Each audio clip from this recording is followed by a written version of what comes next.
morning, students. How are you? Myself, Bhuvik Roy from the Mathematics Icon channel, your mathematics teacher. So today we will discuss some questions, some problems which are very, very important for the board exams from the three-dimensional geometry class 12. Okay, or I think in the last lecture we had discussed about the direction ratios and the direction cosines of the three-dimensional geometry. Okay, so if you have a straight line, okay, if you have a particular straight line, then you can find the direction ratios as well as the direction cosines. Okay, but most importantly, if you want to find these two things, then just literally just you need to have two things. First thing is what? The points by which you have got the straight line. अब कोई भी straight line बनाने के लिए दो point तो at least चाहिए. Just after joining these 2 points, you will get a straight line. So ये दो पॉइंट चाहिए, and the angle with the x-axis, y-axis and z-axis as well. Then you can find the direction cosines. Or if you have 2 points, then you can find the direction ratios by using these 2 points. And after using this, using the direction ratios, you can find direction cosines. So those who have not viewed that lecture, the concept clearing lecture, I will share the link in the description box. At first, you'll have to see, you'll have to view this lecture first. Then after that, you need to solve the questions, different problems regarding direction ratios and the direction cosines as well. Okay. So in the last lecture, we had discussed some questions, some problems from the NCERT 11.1 exercise, I think. Today, we will continue this direction ratios and the direction cosines, because these concepts are very, very important and very depth concepts. Okay, so we need to solve some more questions by using these direction ratios and the direction cosines as well. And we are trying to just make you confident. Just we are trying to provide more and more conveniences to my students, so that you can actually you can be little bit confident in this three-dimensional geometry. That means from my side, I am trying my best. Okay, just your duty is to join, is to attend all the classes and solve each and every questions whatever are being done. Okay, अच्छा, सबसे पहले आज का जो lecture है, उस lecture को समझने के लिए सबसे पहले आपको जानना है वेक्टर. वेक्टर शायद क्लास 11th में आपको ये चीज फिजिक्स में मिला होगा, मैथ्स में भी है, मैथ्स में भी हम लोग डिस्कस करेंगे. अभी जो है जस्ट एक प्रिलिमिनरी आइडिया लेके रखो कि व्हाट इज वेक्टर. वेक्टर एक मैथमेटिकल टूल है, ठीक है, मैथमेटिकल एक्सप्रेशंस हैं, ठीक है, जिसमें आप वैल्यू भी निकाल सकते हैं और उसका डायरेक्शन भी होगा. वैल्यू भी आप निकाल सकते हैं और डायरेक्शन भी होता है. ये जो वैल्यूज होता है उसको बोला जाता है वेक्टर. ठीक है, मतलब कुछ कुछ एक्सप्रेशंस, कुछ कुछ वैल्यूज है, कुछ कुछ मेजरमेंट्स हैं, कुछ क्वांटिटीज हैं जिसमें आप वैल्यू भी निकाल सकते हैं, उसका वैल्यू भी निकाल सकते हैं और उसका डायरेक्शन भी होता है.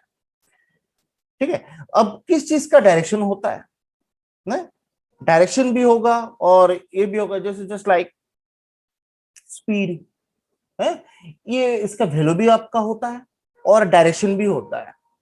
ठीक है ना, एक पर्टिकुलर डायरेक्शन में ही, in a particular direction, I think you is to get this speed, velocity, whatever it's. Okay, तो this vector is mathematical quantity where the values can be found and also the directions can be measured.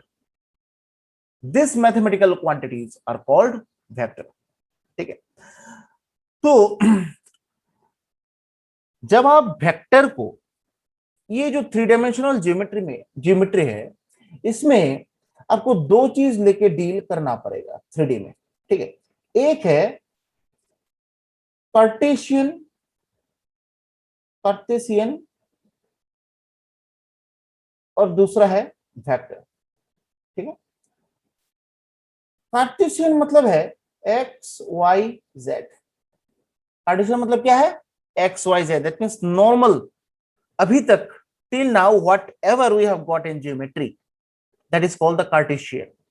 जैसे point, Cartesian form, ठीक है। X axis, y axis, z axis, these are all Cartesian formations, ठीक है। Different formulas, that means जहां जहां पर x y Z involve होगा उसको बोला जाएगा कार्टेशियन फॉर्म। और वेक्टर में ये जो एक्स वाई जेड तुमने लिखा है ना, यही एक्स वाई जेड को रिप्रेजेंट करने के लिए आई, यही एक्स वाई जेड को रिप्रेजेंट करने के लिए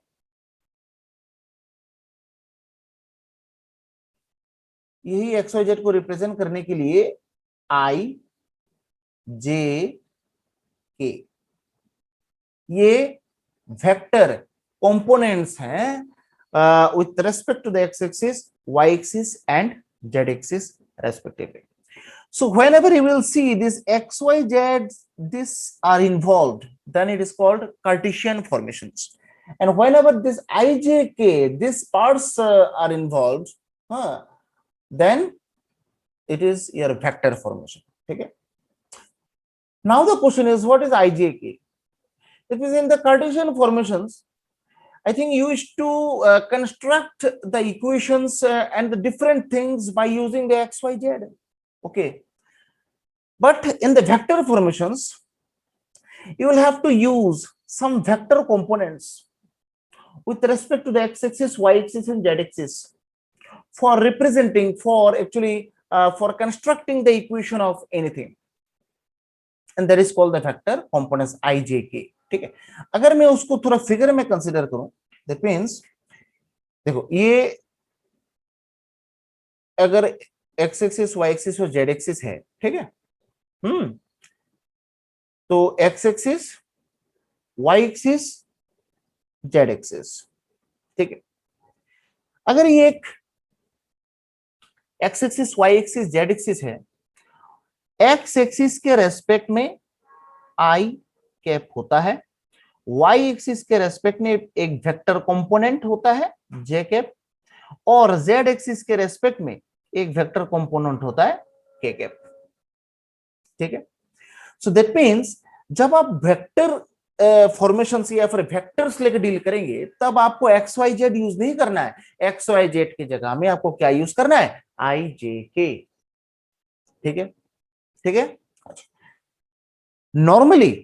नॉर्मली सपोज एक पॉइंट है यहां पर, ठीक है। इस पॉइंट को कार्टेशियन फॉर्म में हम लोग कैसे डिनोट करते हैं? जैसे सपोज P 2,3,5, ये है Cartesian formation of A point, जिसमें x का वैल्यू क्या होता है?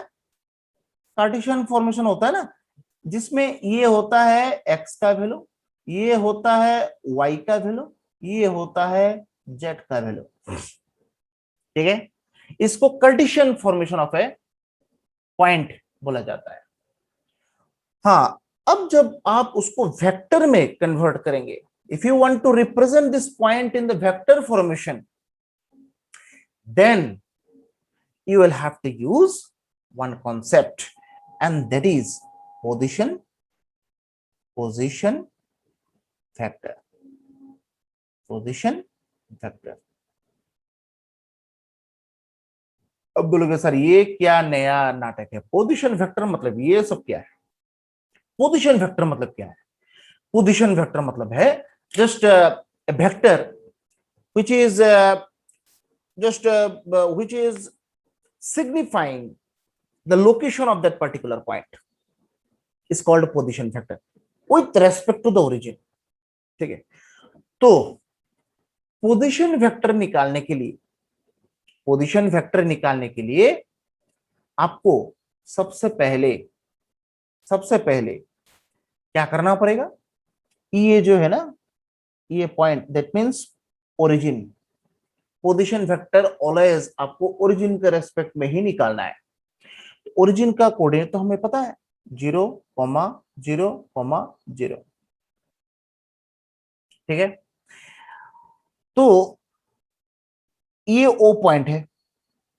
तो पोजीशन वेक्टर निकालने के लिए मुझे ओरिजिन के साथ जो भी पॉइंट का मुझे पोजीशन वेक्टर निकालना है उस पॉइंट को ज्वाइन करना है। ठीक है, ओके। फिर उसके बाद हम लोग पोजीशन वेक्टर को एक्सप्लेन कर सकते हैं। ओके, नाउ मैंने बोला था कि कोई भी एक पॉइंट P2,3,5 ये तो कार्टेशियन फॉर्म में है। अब उसी पॉइंट को अगर मैं वेक्टर फॉर्म में लिखना चाहूं, वेक्टर फॉर्म में लिखना चाहूं, उसको कैसे लिखेंगे? कैसे लिखेंगे? देखो, वेक्टर फॉर्म में लिख रहा हूं, ठीक है। यहां पर एक्स वाई जेड क्या है? 2,3,5। देखो वेक्टर फॉर्म में कैसे लिखते हैं? 2i plus 3j plus 5k। ठीक है, ठीक है, 2i plus 3j plus 5k। अच्छा, ये वेक्टर फॉर्म है। और आई जे के तो यहां पर क्या होता है? एक वेक्टर कंपोनेंट्स होता है, that means the unit vectors representing the x axis, y axis and z axis. ठीक। अच्छा, तो ये सब यूनिट वेक्टर्स क्या है, मतलब ये सब चीज वेक्टर का एक चैप्टर है, उसमें हम लोग डिटेल डिस्कशन करेंगे। ठीक है, अभी तक ये जस्ट समझ के रखो। आई जे के क्या है?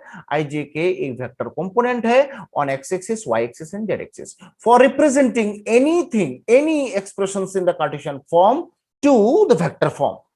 अब वेक्टर फॉर्म में कन्वर्ट करना होगा तुम्हें, दैट मींस आई जे के तुम्हें यूज करना पड़ेगा।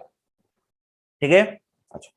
तो यहां पर ये जो पॉइंट है 2,3,5, उसको मैंने 2i plus 3j plus 5k ऐसे मैंने रिप्रेजेंट किया है। ठीक है, अब उसको एक नाम दे सकते हैं हम लोग। ये पी पॉइंट का नाम क्या था? पी था ना, तो उसको मतलब आप पी वेक्टर लिख सकते हैं। ठीक है, पी वेक्टर से रिप्रेजेंट कर दीजिए। या फिर दूसरा भी कोई नाम दे दीजिए। अब क्वेश्चन के ऊपर डिपेंड करेगा क्या नाम है, फॉर्मूला के ऊपर डिपेंड करेगा क्या नाम है, बट कुछ ना कुछ नाम तो देना है। दैट मीन्स ये वेक्टर निकाल रहे हो, दैट मीन्स ये होता है आपका वेक्टर साइन। ये होता है आपका वेक्टर साइन, एरो। एरो का मतलब डायरेक्शन। ठीक है, सो दैट मीन्स ये है आपका vector representation. Now the question is, अरे सर ये कहां से निकल गया, ये कैसे आ गया 2i plus 3j plus 5k, ये कैसे आ गया? इसको समझाने के लिए मुझे एक चीज यहां पर डिस्कस करना पड़ेगा, वो है होता है पोजीशन फैक्टर। पोजीशन फैक्टर मैंने क्या बोला था? The position of any particular point, position of any particular point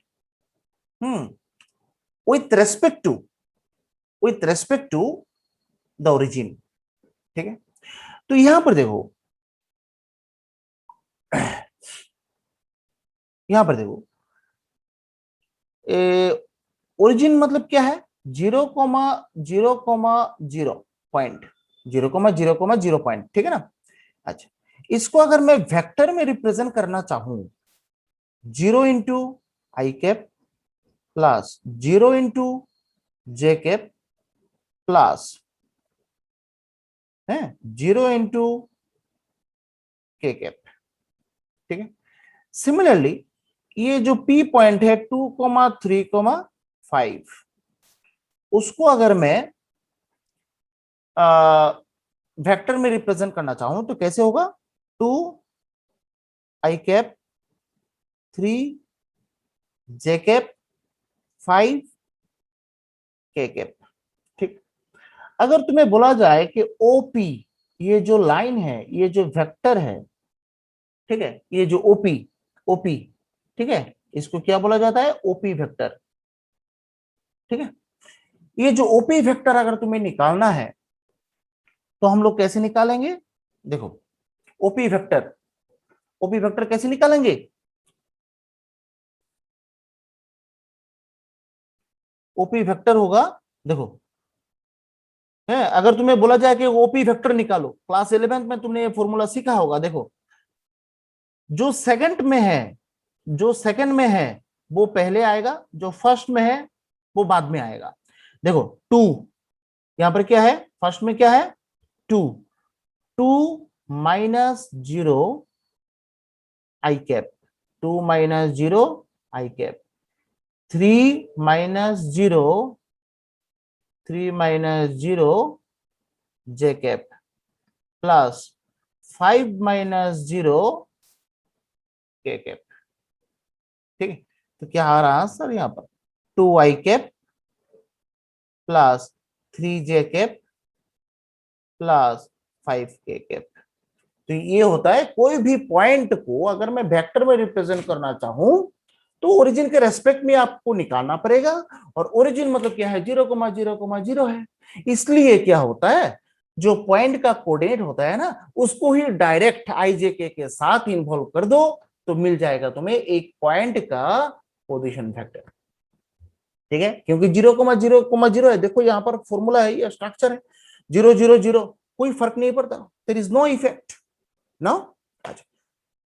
तो ये होता है, किसी भी पॉइंट को वेक्टर में अगर मैं कन्वर्ट करना चाहूं तो उसका प्रोसेस, मतलब कोई भी पॉइंट का कोऑर्डिनेट अगर है तुम्हारे पास, जस्ट डायरेक्टली तुम्हें क्या करना है, डायरेक्टली तुम्हें क्या करना है, आईजे के इन्वॉल्व कर दो, उसके साथ मिल जाएगा तुम्हें ये वेक्टर। ठीक है, नाउ नेक्स्ट एक चीज डिस्कस करेंगे। ठीक है, वो होता है, सपोज यहां पर लिखो, equation of a straight line, equation of a straight line, equation of a straight line, equation of a straight line joining points x1 y1। ओ, ये तो थ्री डायमेंशन है, that means x1 y1 z1 होगा। z1 होगा। यहाँ पर तो दो dimension, तो ये तो हम लोग पार कर चुके हैं। ठीक है, तो ये z1 तीसरा भी एक कोऑर्डिनेट होगा, एंड x2 y2 z2। ठीक है, equation of the straight line joining this points x1 y1 z1 and x2 y2 z2 क्या होगा। In class 11 we have got one formula of straight line. ठीक है, सपोज कोई भी एक स्ट्रेट लाइन दो पॉइंट से पास होता है इन टू डायमेंशनल ज्योमेट्री। ये होता है x1 y1 और ये होता है x2 y2। अगर कोई भी स्ट्रेट लाइन दो पॉइंट को ज्वाइन करता है तो उस स्ट्रेट लाइन का जो इक्वेशन है उसको हम लोग कैसे रिप्रेजेंट करते हैं, याद है class 11 straight line chapter, x minus x1 x2 minus x1 y minus y1 divided by y2 minus y1। Do you remember this formula, class 11 पे स्ट्रेट लाइन का फर्स्ट फॉर्मूला। ठीक है, अगर याद नहीं है तो लिख लो, the equation of the straight line passing through the point x1 y1 and x2 y2 is this. ठीक है, अब थ्री डायमेंशन में क्या होगा, थ्री डायमेंशन में यहां पर एक पॉइंट ऐड हो जाएगा, यहां पर एक z1 आएगा, यहां पर एक z2 आएगा, तो यहां पर भी एक चीज ऐड हो जाएगा, z minus z1 by z2 minus z1। Right, the equation of the straight line joining the points this and this is क्या होगा, x minus x1 by x2 minus x1 equals to y minus y1 by y2 minus y1, z minus z1 by z2 minus z1। ये है एक straight line का equation. ठीक है, okay. Now see the definition of direction ratio. Direction ratio का definition मैंने क्या लिखाया था, डायरेक्शन रेशियो का डेफिनेशन ये था, इफ, यहां पर साइड में a, if a line if a line joining x1 comma y1 comma z1 and x2 comma y2 comma z2, then direction ratios कैसे निकाला जाता है? मैंने क्या बोला था? The differences between the coordinates x2 minus x1, y2 minus y1 and z2 minus z1, ये होता है direction ratios. And we denote this direction ratios as a, b, and it is your c. A, b, c are the direction ratios. Now in place of x2 minus x1, y2 minus y1, z2 minus z1, can I use a, b, c in this formula? Just you can see x2 minus x1, z2 minus z1, sorry, y2 minus y1 and z2 minus z1. These are all actually what? Direction ratios. So that means we can represent the straight line like x minus x1 by a, y minus y1 by b, z minus z1 by c. ठीक है? Right? हो गया? समझ में आया? Okay.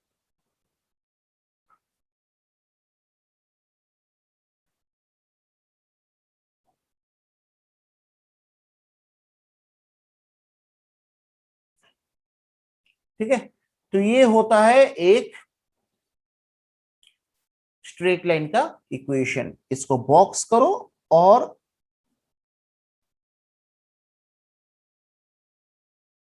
Important sign देके रखो side में. ठीक है, हो गया? ठीक है. अच्छा, अब यही स्ट्रेट लाइन को रिलेटेड एक कॉन्सेप्ट यहां पर हम लोग लिखेंगे. एक कॉन्सेप्ट हम लोग लिखेंगे. कॉन्सेप्ट है, यहां पर लिखो, एंगल बिटवीन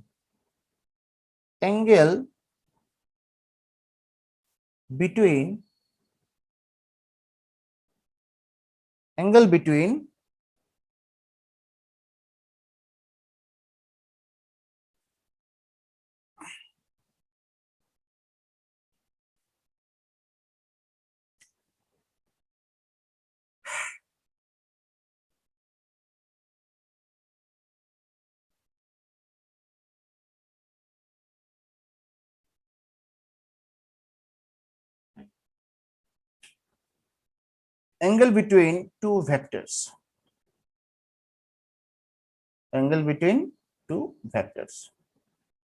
ओके, तो एंगल बिटवीन टू वेक्टर्स के पहले एक चीज हम लोग यहां पर डिस्कशन करेंगे. एक चीज मुझे थोड़ा डिस्कशन करना है यहां पर. ठीक है, ये लाइन का यहां पर इक्वेशन समझ में आ गया? ठीक है, इसके बाद एक हेडिंग दो. हेडिंग है रिप्रेजेंटेशन. एक हेडिंग ऐसे लिखो,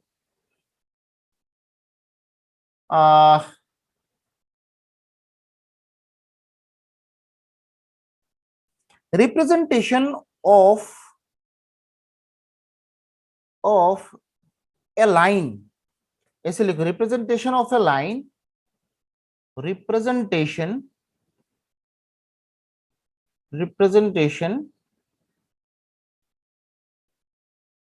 of a line joining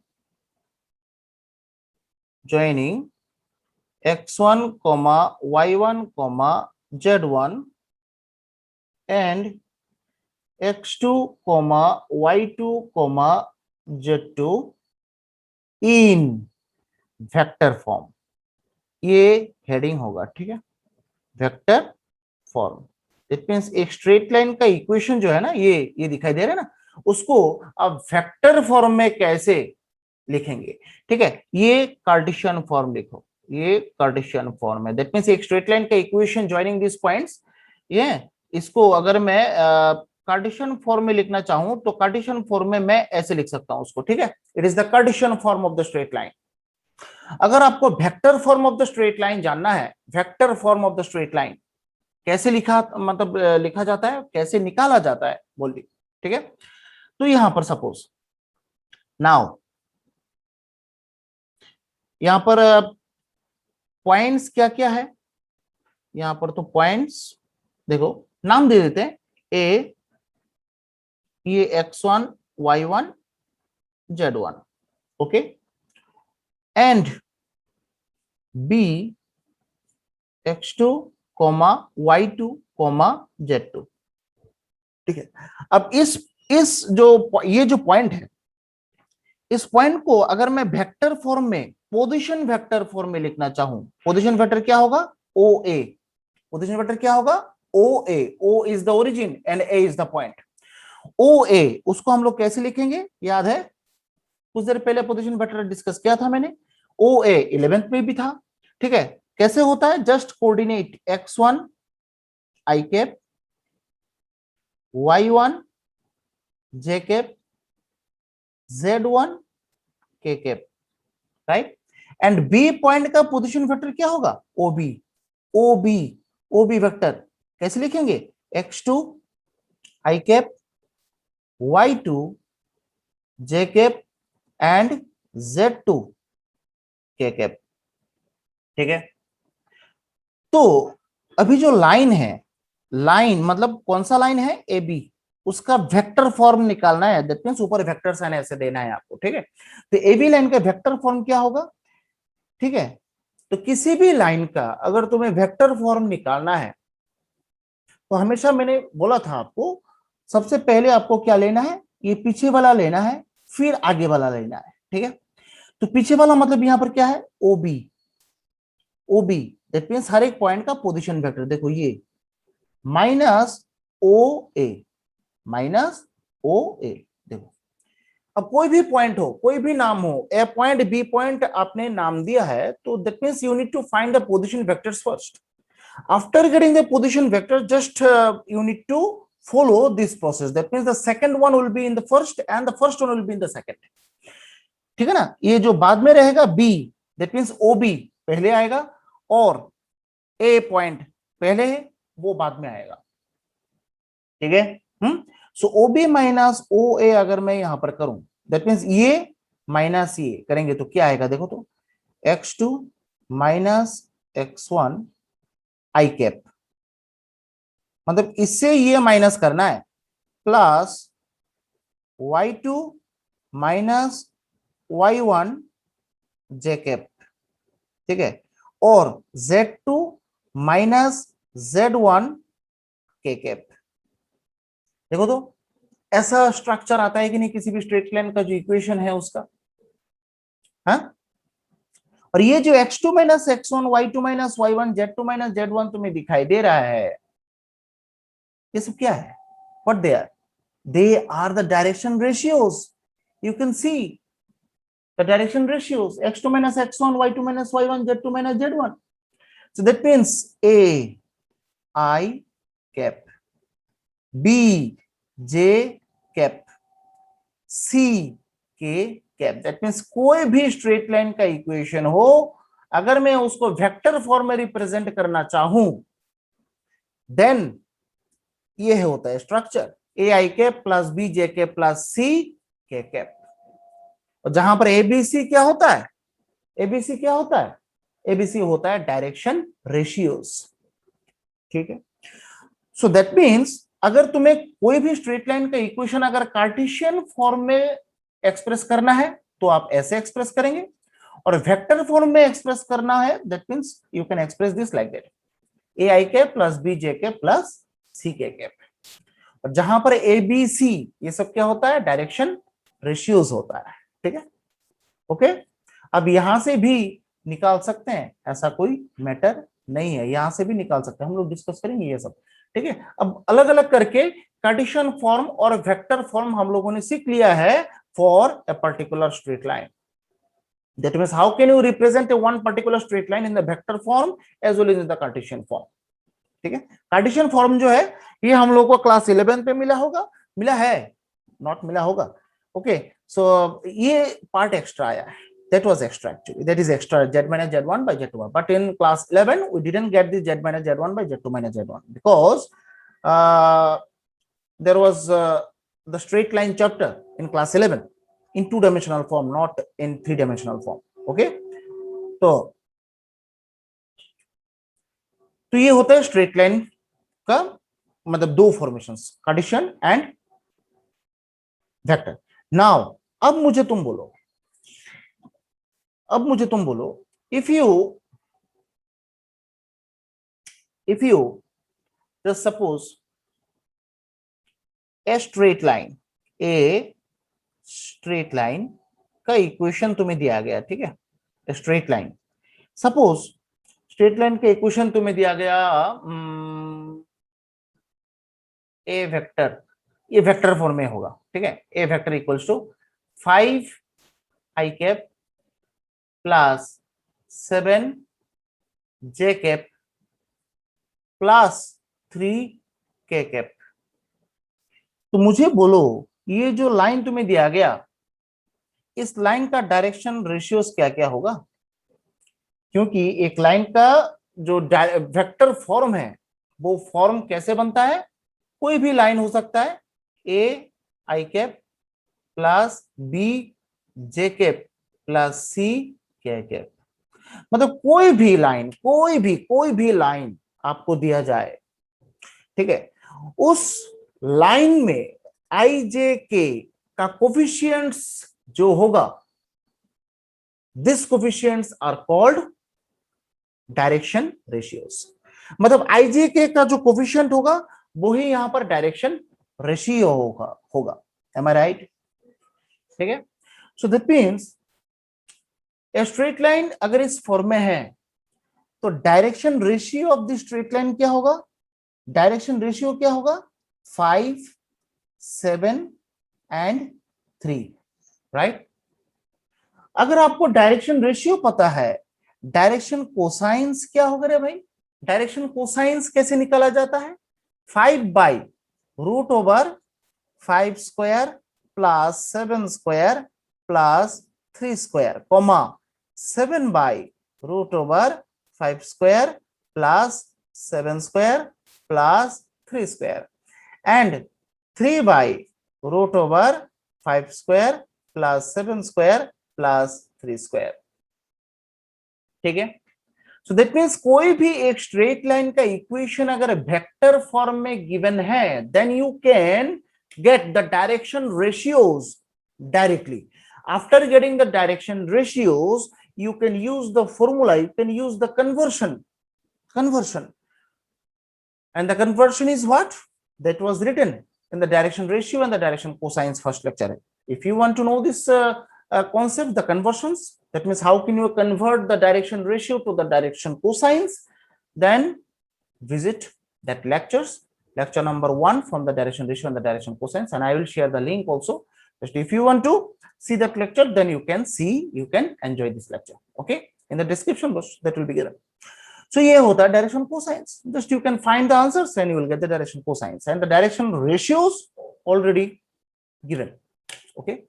So that means कोई भी एक स्ट्रेट लाइन हो, स्ट्रेट लाइन का इक्वेशन अगर वेक्टर फॉर्म में है, ऐसे दिया जाएगा, ठीक है, उसको देखते ही तुम सबसे पहले दिमाग में क्या लाओगे, आई जे के का कोफिशिएंट्स हैं, दैट मींस ये सब डायरेक्शन रेशियोज है, ठीक है। समझ में आया क्या बोला है मैंने? समझ में आया? ठीक है, तो यहां पर एक कॉन्सेप्ट लिखो, एंगल बिटवीन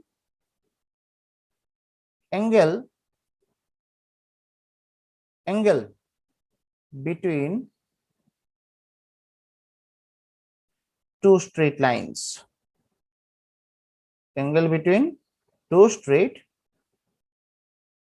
lines, ठीक है, दो स्ट्रेट लाइन के बीच तुम्हें एंगल निकालना है, ठीक है, ठीक है। तो इसमें दो प्रोसेस होता है। पहला होता है कार्टेशियन फॉर्म, ठीक है, कार्टेशियन फॉर्म, कार्टेशियन, ठीक है, और दूसरा होता है वेक्टर फॉर्म। पहले कार्टेशियन फॉर्म कर लेते हैं।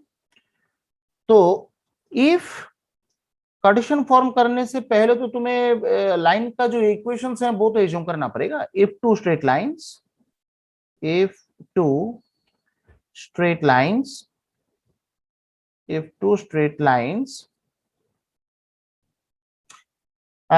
suppose x minus x1 by a1, y minus y1 by b1, z minus z1 by c1, and x minus x2 by a2, y minus y2 by b2 and z minus z2 by c2। ये दो straight line है, Cartesian form में है। और a1 b1 c1, a2 b2 c2, ये सब क्या है? डायरेक्शन रेशियोज है। किसका? दो अलग अलग लाइंस का। तो these are all, these two equations are two straight lines. Then if you want to find the angle between these two straight lines, क्या होगा? Angle between them, angle between them कैसे निकालोगे? cos theta equals to a1 a2 plus b1 b2 plus c1 c2 divided by root over a1 square plus b1 square plus c1 square into root a2 square plus b2 square plus c2 square. ये होता है formula angle निकालने का, ठीक है।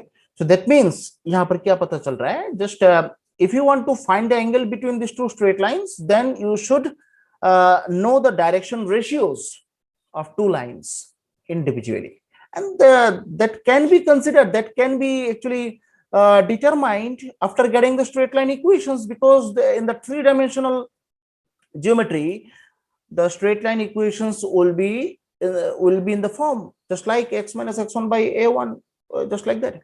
So after getting this structure, you can easily determine the direction ratios of that particular line. It is not a big deal, okay.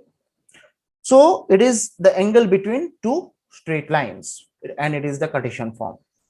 And अगर vector form आप निकालना चाह रहे हैं, वेक्टर फॉर्म, ठीक है, तो वेक्टर फॉर्म लिखो, वेक्टर फॉर्म में, ठीक है, वेक्टर फॉर्म में होगा इफ, नहीं इसका नहीं आएगा, if two straight lines, if two straight lines, दो स्ट्रेट लाइन है, अब दोनों का अलग अलग नाम होगा।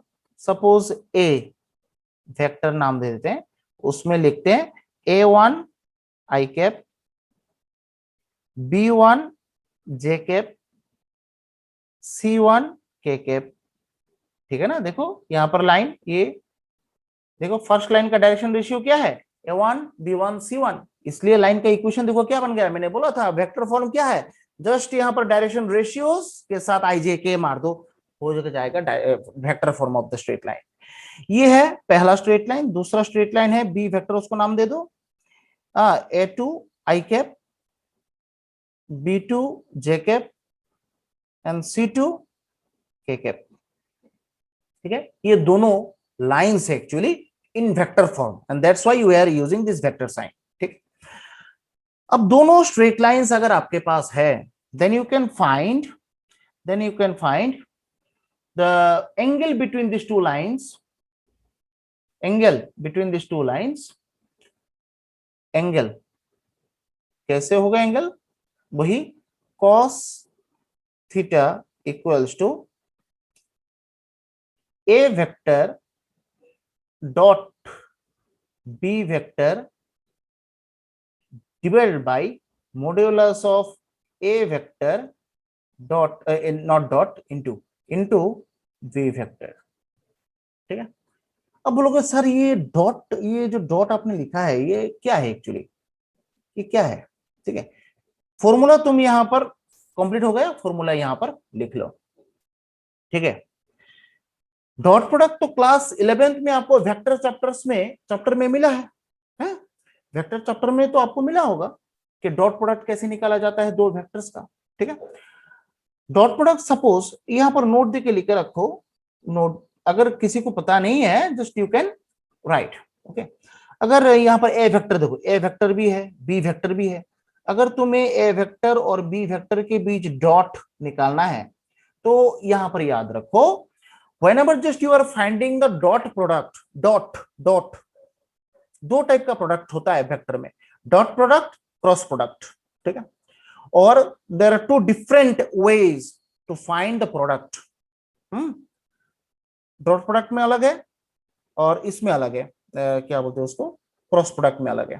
ठीक है, तो यहां पर हमेशा याद रखो कि whenever you are finding the dot product then always remember, always try to consider the same components coefficients। that means ये i j j k, तो जब डॉट प्रोडक्ट निकाल रहे हो तब हमेशा ये याद रखना कि i डॉट i का आंसर क्या होता है 1, j डॉट j का आंसर कितना होता है 1, k डॉट k का आंसर कितना होता है 1।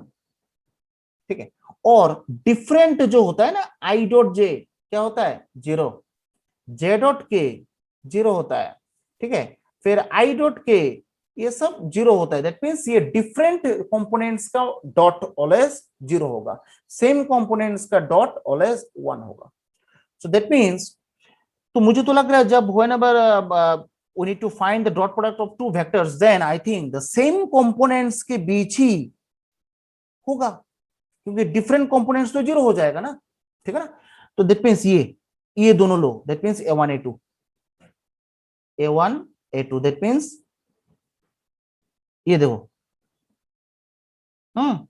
आई का कंपोनेंट्स है, दैट मीन्स आई का कोफिशिएंट्स है, आई डॉट आई टू 1 होता है। अगर मल्टीप्लाई कर मरू यहाँ पर दोनों के बीच अगर मल्टीप्लाई होता है तो आई डॉट आई भी आएगा, आई डॉट जे भी आएगा, आई डॉट के भी आएगा, जे डॉट जेड भी आएगा। That means same vector component जिसमें है उसी का ही आंसर निकलेगा, डिफरेंट तो सब 0 हो जाएगा ना। तो इसलिए मैं डायरेक्टली ऐसे लिख सकता हूं, देखो same components a1 a2 plus ये b1 b2 प्लस ये क्या होगा c1 c2। सो ये होता है डॉट प्रोडक्ट, किसी भी दो वेक्टर्स फॉर्मेशन अगर दिया जाए you can find the dot product by using this process. Okay, so ये होता है actually the structuring of any straight line in Cartesian form and in the vector form. And if you want to find the angle between these two straight lines, then you can find the equation, then you can find the angles in different formations, Cartesian formations and the vector formations. But remember one thing, in the question that will not be given that no, you should use vector formation for finding the angle between these two lines. No, that will not be given. It depends on you. Whatever the process that I mean to say actually, whatever the process you are getting in this lecture, okay, just you should be confident, okay, in which process that you are feeling good. Okay, just you are not feeling any kind of tough things in that particular formula, that will be applied, that will be used while you are solving different questions, while you are finding the angle between two lines. Okay, so इस lecture में सिर्फ इतना ही करेंगे। Next lecture में हम लोग ये concepts use करके डिफरेंट क्वेश्चन सॉल्व करेंगे। ठीक है, तो आज के लिए सिर्फ इतना ही, और आज ही हम लोग ये अपलोड करेंगे, उसके ऊपर ना डिस्कशन करके मैं अपलोड करूंगा। ठीक है, और मिलते हैं नेक्स्ट लेक्चर में। ठीक है, till then stay safe, stay healthy, bye and जय हिंद।